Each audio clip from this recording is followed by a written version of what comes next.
প্রায়শই দেখি অদক্ষ ও অপেশাদার প্রতিষ্ঠান থেকে গাড়ি চালনা প্রশিক্ষণ নিয়ে ড্রাইভারেরা গাড়ি নিয়ে রাস্তায় নামছেন, আর এর ফলে সেই ড্রাইভার অবধারিতভাবেই দুর্ঘটনার শিকার হচ্ছেন।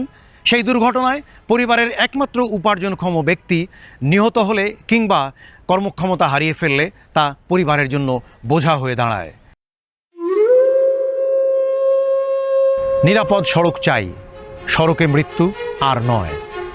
সড়ক যেন মৃত্যুর ফাঁদ, স্বাভাবিক মৃত্যুর গ্যারান্টি চাই ইত্যাদি স্লোগান বছর জুড়েই আমাদের কানে আসে।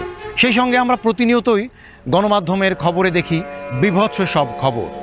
ঘাতক ট্রাক কেড়ে নিল তাজা প্রাণ, বেপরোয়া চালক, বাস চাপায় প্রাণ গেল মা ও সন্তানের, ট্রাক চাপায় স্কুল ছাত্র নিহত ইত্যাদি নানান দুর্ঘটনার খবর আমাদের বুক ভেঙে দেয় প্রতিনিয়ত। একদিকে নিরাপদ সড়কের আন্দোলন যত বেগবান হচ্ছে, অন্যদিকে সড়ক দুর্ঘটনায় মৃত্যুর মিছিলও তেমন দীর্ঘ হচ্ছে।